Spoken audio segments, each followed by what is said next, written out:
All right, good morning. Hope everyone's doing good. Happy Friday. We're almost done with August.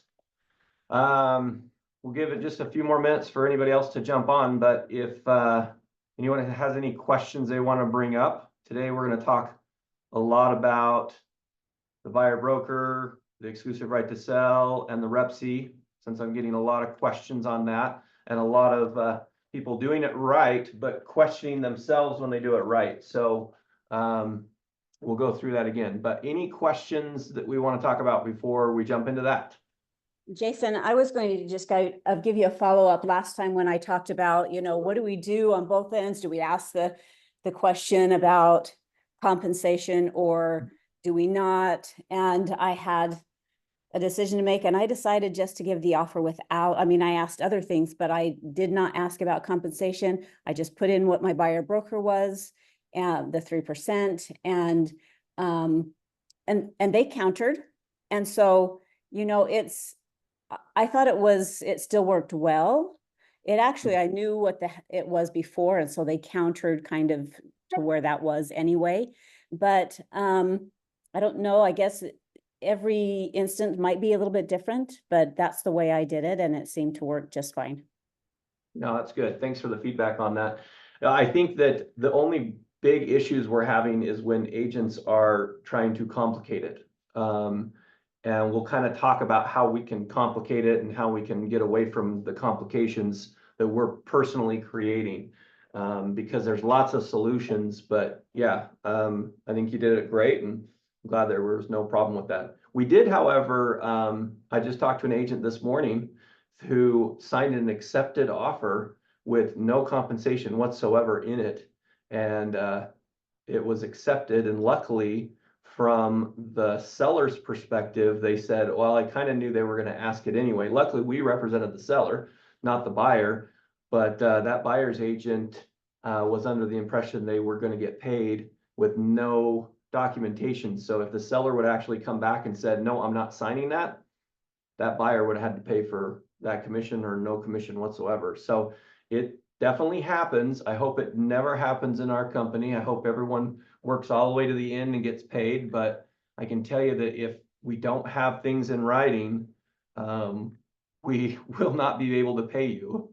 So, and we did see that happen. Luckily, it was some other agent at another brokerage that ran into that problem, but the seller was nice enough to include it in their contract. So they did an addendum after it was under contract. So don't be that person.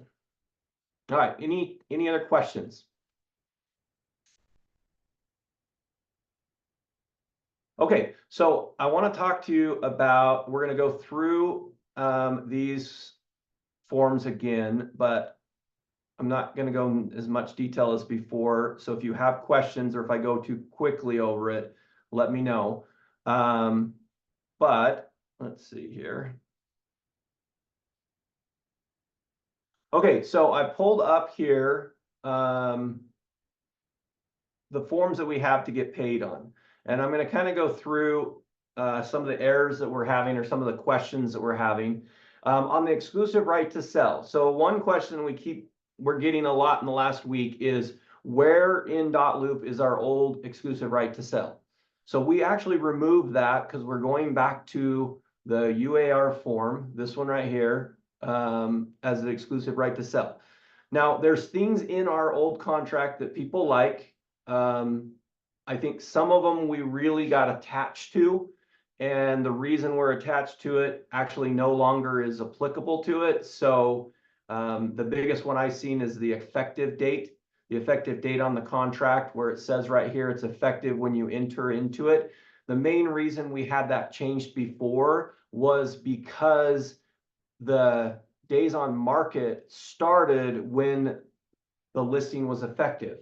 Now that's no longer the case. The days on market start from the first day you market the property. So as long as you're not marketing the property and you turned in the exclusion form, and I'll show you where that is here in a second, then the days on market never start. So when you take a listing, having an effective date today, but not going to actually market it for a month or however long it takes you to market the property, is actually okay to have an effective date today as long as you fill out the exclusion form.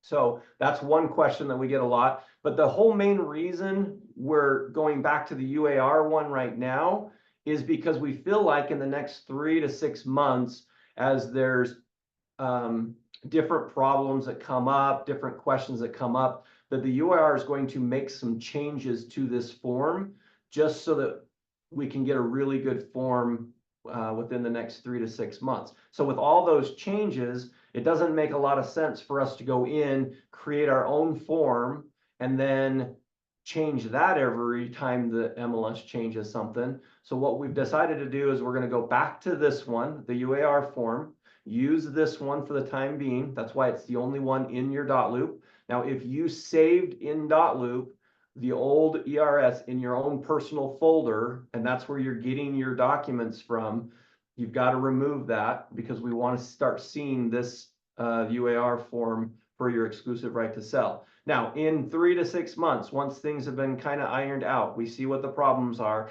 we see what issues are having, then we might go back in and create our own that protects us and puts those things that we like in our contract, and we might make our own, but for the time being, we're going to use the UAR form. So the question I get all the time is, where is it in dot loop? This is the form that's in dot loop, not the other one.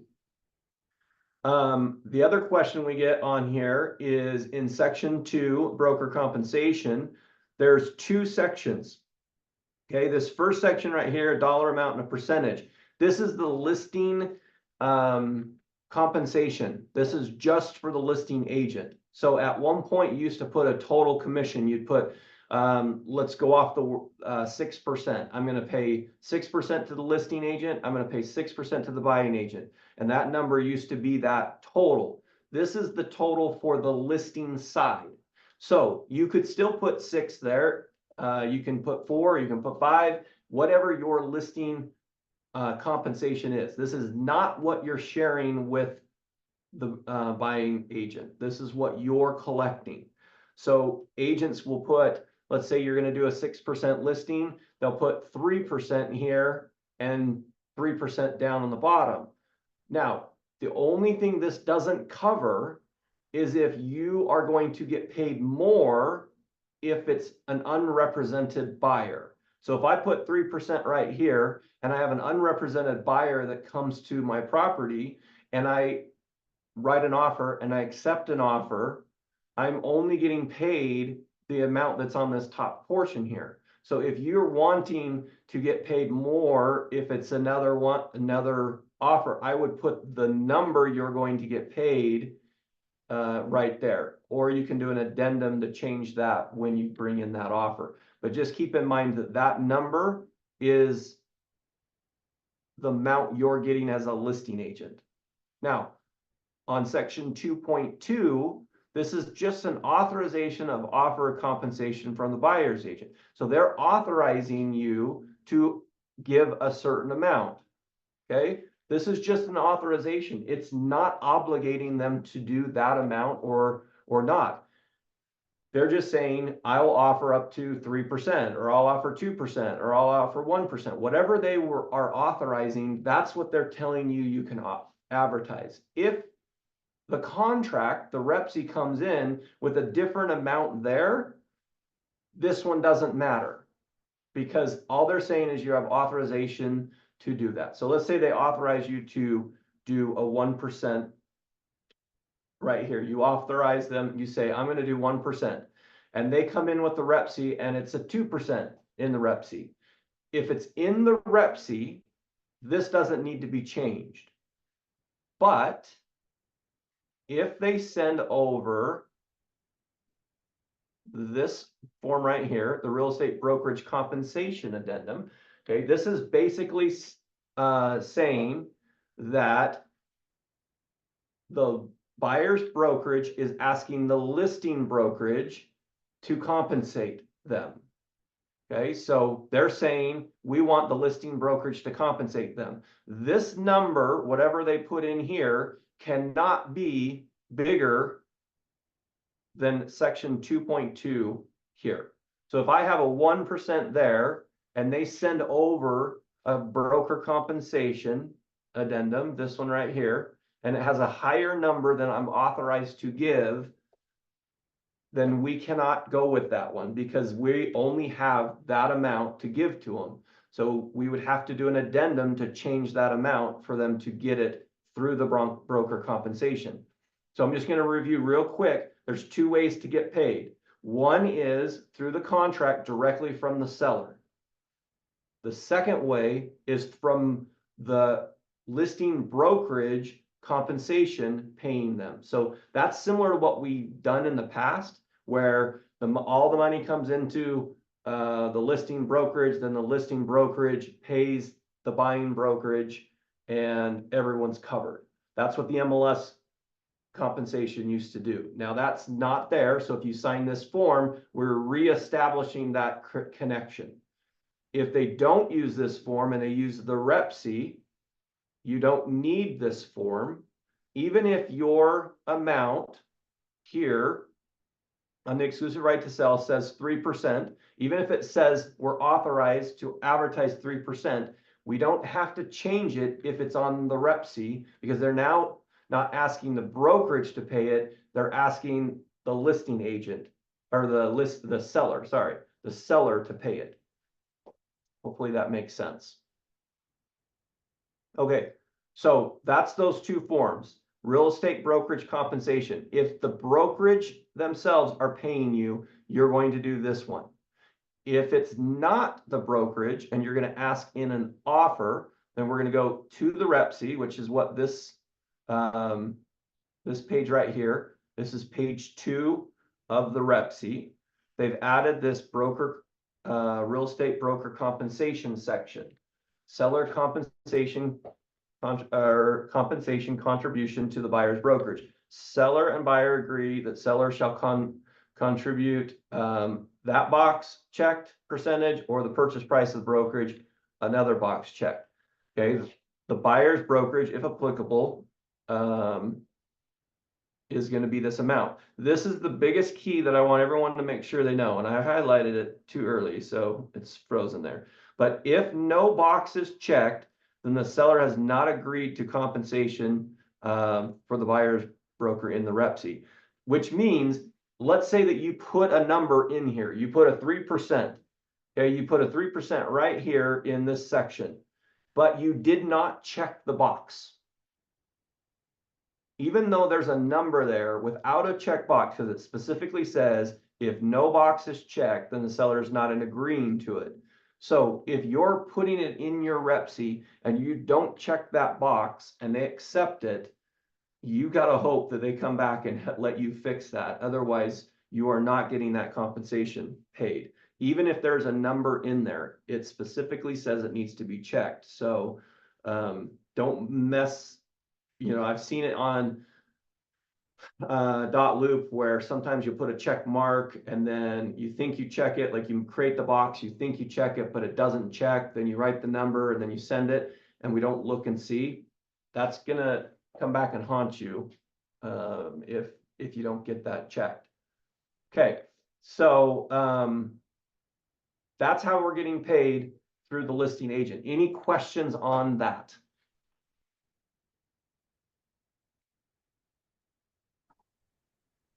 Yes, Jason, can you hear me? Yep, I can hear you. Okay, so I just want to clarify because I'm hearing different things from different entities.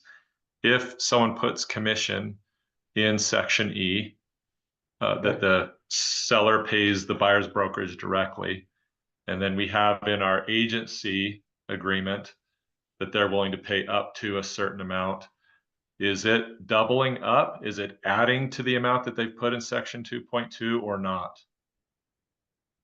Okay, so that's a great question. So in here, it's not doubling it up if it's in section 2.2, but if you put it up here in section 2.1, it is. Understood. Okay, so that's why in 2.1, you got to put whatever amount you personally are going to receive as the listing agent. And then this is just authorizing you to offer it, but it doesn't guarantee the seller has to do it anywhere. So if they come back in the offer, like, let me give you an example. Let's say that right here, in section 2.2, they put 3%. Okay. And then in the offer, the agent writes 1%. The seller's only obligated to pay the 1% because that's what they're agreeing to based off of this written contract. Even though they authorized us to offer 3, they're only obligated to do the 1. But if you put in this section here, 2.1, let's say that you put a 6% commission, okay, and then 3% authorized. So you're thinking, okay, 6%, but 3% is authorized. And then in the rep C, they come back and they write in 3%. That's actually going to be a 9% commission because in section 2.1, you put a 6. Makes sense. But that 6 would all go to the listing agent. Correct. Now, can listing agent after the fact, let's say they've made a mistake and they put 6 there and they really meant 3 or whatever, they can go back and addend that, correct? With the seller? Correct. Yes, we would do an addendum to your exclusive right to sell and then reference section 2.1 commission to be, or brokerage fee to be 3%. I have heard on the buyer's agency agreement, if let's say you put 3% commission with your buyer and a seller was offering 4%, that you cannot, however, go back in and addend your buyer's broker agreement to go up to 4% after the fact. Is that correct? Yeah, so that's actually a misconception that a lot of companies are putting out there, especially if they're dealing with outside of Utah, because it's a lot of the media, a lot of the things that are being portrayed are nationwide. And so, yes, there is a rule that says you cannot change compensation, but in Utah, that compensation needs to be justified if it's in a, what do they call it? An egregious amount, like a really high amount. So when we talked to the Utah attorney about this, he said, in order for that to like where you cannot change the compensation in the buyer broker agreement, in order for you not to do that, it has to be a really excessive amount. And what his example was, let's say that you agreed that you would get paid $10,000. And then you do an addendum and now you're getting paid $100,000. Says that would not fly in the state of Utah because you would have to go back and justify the difference in why you quoted such a low price. But if you go from a 4% or 3% to a 4%, it's not a big enough number to have to justify in the state of Utah. So yes, you can go back in the buyer broker agreement and do an addendum to your buyer broker agreement asking for the higher commission. The other thing to keep in mind is what he brought up is he said, in order for you to have a problem with an increase in commission, this is what would have to happen. Your buyer would have to come in and sign an addendum that says, I'm going to pay you 4% instead of 3%. Then the buyer would have to turn around and sue you for charging 4% instead of 3%. So if your buyer is going to have a problem with going from 3 to 4, most likely they're not going to sign it. But if they do sign it, then they have to turn around and sue you for forcing them to sign it. So the chances of that happening drops dramatically. That's nationwide. But as far as Utah's concerned, if it's not a significant jump in commissions, they're not going to look at it as anything different. So yes, you would do an addendum to your buyer broker to change that. Thank you, Jason. Yep. And Jason, I have a, go ahead. one last thing on that one, before you ask a question, Jeanette, but one last thing on that one. If for chance, let's say that you're going to a new construction and they're going to offer 4% and you have 3% on your buyer broker agreement. If by chance your buyer refuses to sign it, let's say there was something that happened, they were frustrated, or they just are not signing documents anymore. If they don't sign the agreement making it so that you can get 4%, as a company, we have to send that other 1% back to the seller. We cannot pay you out on that amount. So if they refuse for some reason to sign the addendum to the buyer broker giving more commission, we will not be paying that additional commission out. Would it be possible to negotiate that extra 1% to go to the buyer in terms of concessions? I guess that's all negotiations with the REPSI, right? Yeah, I mean, you can decide, I mean, basically before you write an offer, you need to make sure that you and your buyer are clear on where that money's going and what needs to happen. So if you're getting 3% from, let's say they're offering 4% for new construction. I know Meritage Homes offers 4% to agents right now. And you want to give that extra 1% to the buyer, you'd have the conversation with the sellers prior to you writing up an offer. So you would incorporate that, so they would only be obligated to the 3.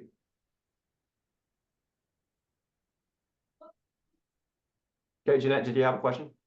Yeah, I have a listing agreement and it's one that does not mention the MLS in it, but it is prior to the new one that the MLS has. And the only thing I was told I needed to change on it is to I didn't really have to change anything on it because it doesn't mention the MLS, but it does have on there that the seller's going to pay 6% to the brokerage with 3% to a buyer's agent, or whatever it has in there. So say they have a percentage that they're going to pay to the buyer's agent according to that agreement, but we get a real estate purchase contract that asks for less. How does that work? Like the exclusive right to sell says they're going to pay more to the buyer's agent, but in the real estate purchase contract, the buyer's actually asking them for less. Yeah, so that's why we're going back to just the UAR form. So moving forward, do it on the UAR form. So in your situation where you do have it, you don't need to fix it right now because it doesn't talk anything about the MLS. But when you get an offer and you find out where that compensation is, you will need to do an addendum to your exclusive right to sell, making that adjustment so that they're not being doubled. So just for this particular buyer though. Yes, because you use the old exclusive right to sell, that creates that problem. But the new one won't create that problem of double commission. So in that particular case, once you get an offer and you see where the compensation lies, you'll want to do an addendum. Well, your seller will want you to do an addendum so they're not obligated to a 3% and a 6%. It's like a 9%. Okay, because I did that before they had this listing was. Yeah, and we're fine with the old one. The problem is it's because that section of compensation, they're opposite. And so in our old one, the top number needed to be the total commission. Right. And in the new one, the top number needs to be the listing agent commission. So the confusion's coming where if you're using the old form, you're going to double commission the seller.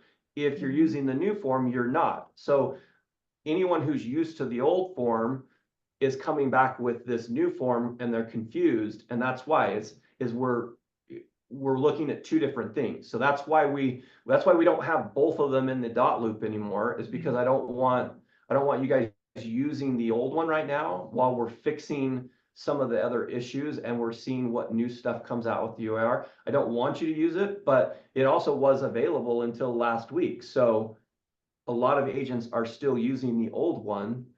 But moving forward, let's use this one. And then when we actually do make a company one, you'll probably 10 or 15 times that it switched. But right now, UAR form. So I would do an addendum, changing the compensation to the brokerage and the compensation to the buyer agent. Yeah. Okay. Yeah. And then one question I have about the new exclusive right to sell. It doesn't have an effective date in there. So is that effective date just the day they sign it? Yes. It just has an expiration date. Yeah, the expiration date's here. Right. It talks about it. I didn't print out the whole exclusive right to sell, or I'd show you. But yes, the effective date is the date they sign, the contract. So that was something I mentioned at the very start today, but what I want us to remember is the only reason the effective date mattered was because of days on market. And so ours used to have an effective date that was later than today because we didn't want to run into the problem of the days on market counting before we were actually marketing the property. Now the days on market are actually calculated by being actually on the MLS. So that effective date, I want you to be effective today. If you take the listing today, I want it to be effective today so that we don't have any issues with them listing anywhere else. But, and actually that will bring me up to this. Let me show you this.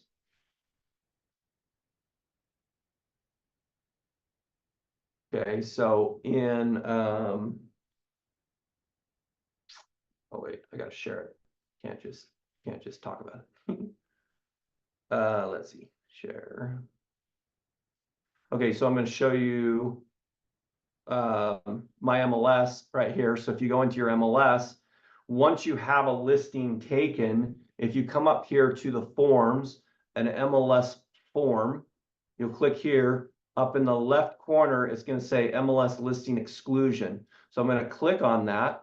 I'm going to fill out the address, effective date, which would be, let's say you took the listing today. I'm going to do effective listing date expiration. I'm going to do the normal expiration on my contract. Listing agent. There's a co-agent. Office obviously is here. And then right here in seller's instructions, do not submit property to MLS until submission date below. So if I click this, it's actually going to pop up a date and I can put a specific date. Number 2 is don't submit the property to the MLS until the listing is publicly marketed. If I do that, nothing pops up. That's where it's at. And the last one, do not submit the property to the MLS while the listing agreement for the property is in effect. That means I'm never going to put it on the MLS. So if it was me and I was actually going to market the property, I would always choose option number 2. The reason I would choose option number 2 is if I choose option number 1 and it doesn't happen on that date, I have to do an addendum. If I choose number 3 and my seller actually does want to put it on the MLS, I have to do an addendum to fix that. So I like option number 2, which is don't submit to the MLS until it's publicly marketed, because basically that means I don't have to put it on the MLS until I'm ready to put it on the MLS. And there's no specific date. It's when I put it on the MLS, it's ready to go. So my effective date can be today, but I still need to put this in within, let's see, it's right here at the very top. Is required to submit to the MLS within 5 business days of the effective date of your listing. So I take a listing today, I have up to 5 business days to do this form.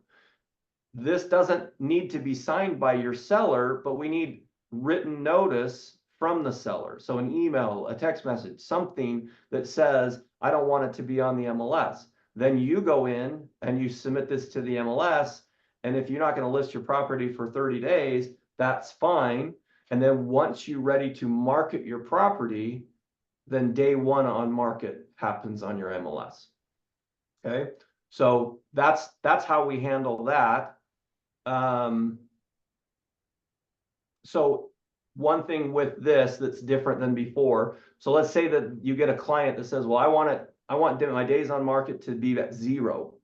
How do we do that? Used to have to cancel the contract, then wait for 30 days and then do another contract. You can actually cancel the contract, pull it off the MLS, re-sign a new listing agreement with an effective date of today, do an exclusion form for 30 days, and then once 30 days are up, then you can publicly market it, and then it will start over at 0. So you don't need to have this gap in between your contracts anymore that says, well, I need to keep it off the market and I can't have them on, working with me for 30 days, otherwise they won't reset on market. This solution is, much better for that. Was that helpful, Jeanette? To your question? Can you look at the Thank chat? you. The chat? Yes, I can look at the chat. And I have a question before you leave the information that Jeanette was just talking about, because I'm still a little confused. Okay. Who wrote all this stuff? Okay, wait, here we go. Oh, that was before. Okay, we link to the Zoom rooms too.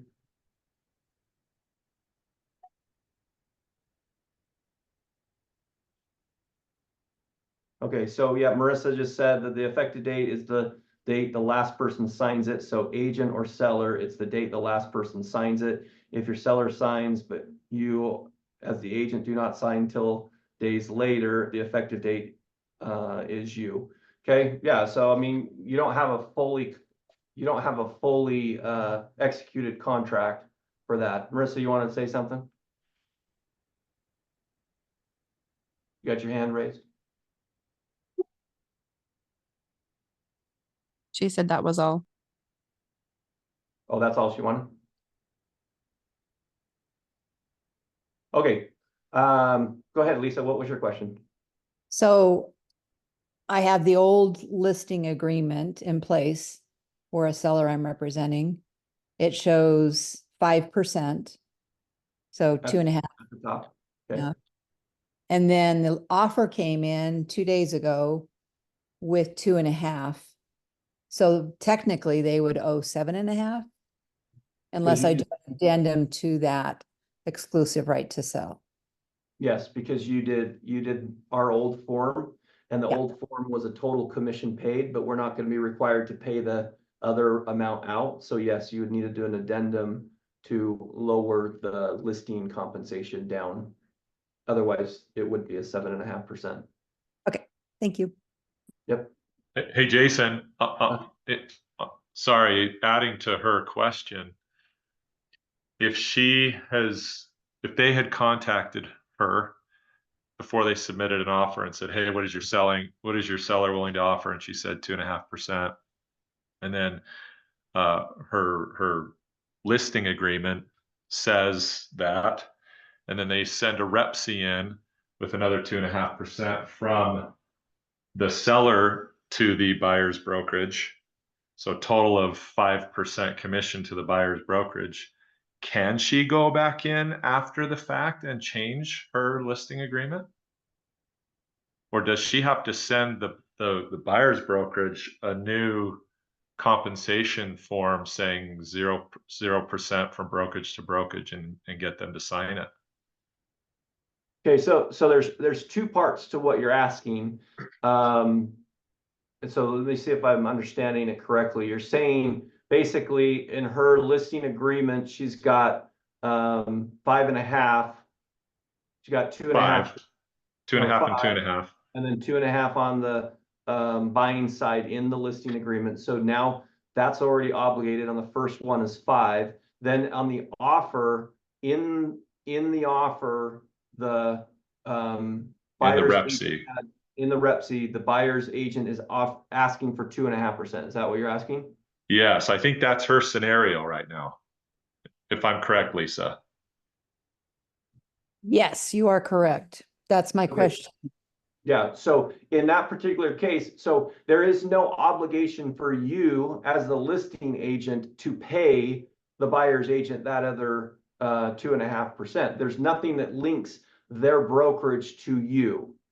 Our contract says that you have a 5% listing. So as it currently stands right now, if they accept the REPSI with 2.5% in the REPSI, and your compensation says 5% and 2.5%, you're now obligating the seller to the 7% or 7.5%. Okay, so you would have to do an addendum to your exclusive right to sell, removing that amount. The only way that it would link to the buyer's agent, so the buyer's agent would be getting 5, is if the buyer's agent sent you broker compensation addendum and you signed that, then they would be getting 2.5% from the brokerage and 2.5% from the listing, from the seller. So unless you signed the buyer compensation addendum for the buyer's agent, there's the only thing they're guaranteed right now is what they put in the REPC. I see. Wait. So her addendum that she would do to the listing agreement would be reducing her commission by 2.5%, so that she's not killing her taking- seller. That's why she's not taking 5. Yeah, because I see. Lisa, the top of yours, the total commission says 5, correct? Correct. Okay, so if they put it in the contract, which is fine, they put it in the contract, they're asking the seller to pay it directly. So you as the listing agent need to do an addendum to your exclusive right to sell, adjusting that total commission back to what you're just receiving. So Okay. that way you're not obligating them for more. And would you wait until like after due diligence and after, that we're getting closer? Because again, overthinking, Mhm. I don't want to reduce it. They fall out of, and then all of a sudden, we're not 5% Right. anymore. We've Yeah. signed. So the way Fine. that I would reduce it, and I don't think you need to wait, but the way I would reduce it is total commission to be 2.5% if, and then name the buyer if buyer completes the sell. So that way it's only adjusting the commission if it's that specific buyer and not changing the ERS completely. So just be specific with who the buyer is, and then you can change that now so your seller feels comfortable with it, because they're probably looking at it saying, am I obligated to 7.5% right now? You can do that addendum, but make it specific for that particular contract or that particular buyer. Perfect. Thank you. Mhm. Okay, let's see, Julie, you're asking, I have a seller rehabbing a home for the next few weeks. Should we sign a new listing agreement or keep the old one to make it less confusing when they are ready to go? So Julie, you signed an old ERS and you're just waiting for it to be ready to go? Yep. Yeah, so I'm fine with you using the old ERS. I'd rather us start using the new one. So if yours is already signed, you don't need to go back and do a new one. Just remember that the section 2 and the compensation in our old one is different than the new one. So Mhm. that's what I was just talking with, we were just talking with Jason and Lisa about the old one. You have to handle it differently than the new one. So Right.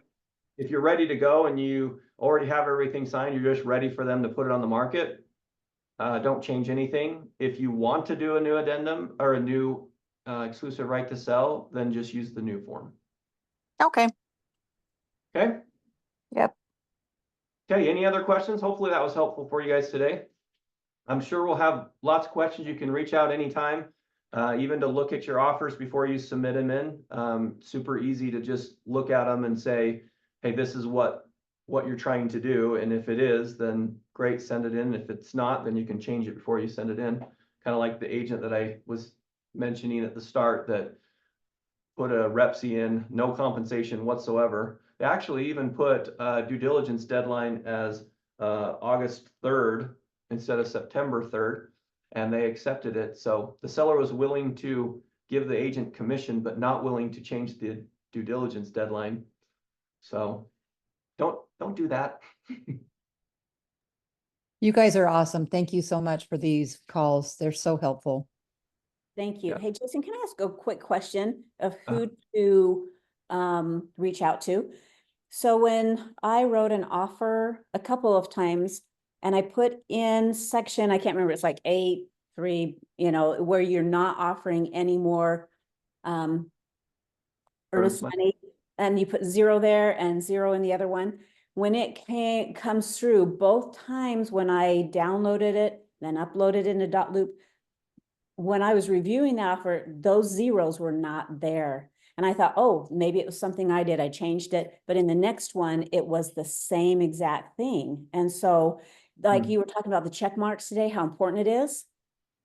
Maybe that could be happening, but so what do we do? Do we reach out to the MLS and say that there could be a problem, or what do you suggest we do there? So when you're having that problem, is that in dot loop that you're filling it out, or are you filling it out in the MLS? Filling it out in the MLS and then uploading it into Dotloop for signatures. So that would be an MLS issue, that their fillable sections are not being saved and then downloaded. And so what I find is if you take a form in the MLS and you start working on it, and then you save it, and then you go back to it and you start working on it, then you try to print from it, whatever you put in there before kind of zeroes out. That would be the check boxes, the zeros. I think that's more on an MLS issue. Obviously we don't have access to fix that, but that brings up a really good point is you think you check it or you think you put a number in there. I'd be really more diligent in just making sure that those sections are done. And that's why we're trying to really emphasize that the check mark specifically says you're not getting paid, because somebody will put a, $10,000 commission in there, not check the box, and you'll think, oh, the number's there. But without a checkbox and with it specifically saying no, if it's not checked, they're not paying it. It's basically saying the seller's not paying you $10,000. So just be really diligent with that. And I would say that that's an MLS kind of an issue that we have to look at. Okay, thank you. Yep. Marissa wants me to give a plug for the TC department. If you have problems with your contracts, making sure things are done, involve the TC department. Okay, you guys have a wonderful weekend. It's a longer weekend, so the office will be closed on Monday, but your key cards will still work, so you can come in and do lots of business. And if you have any questions, you can always reach out to me too. Thanks, Jason. Thanks, Yep, you're welcome. Jason.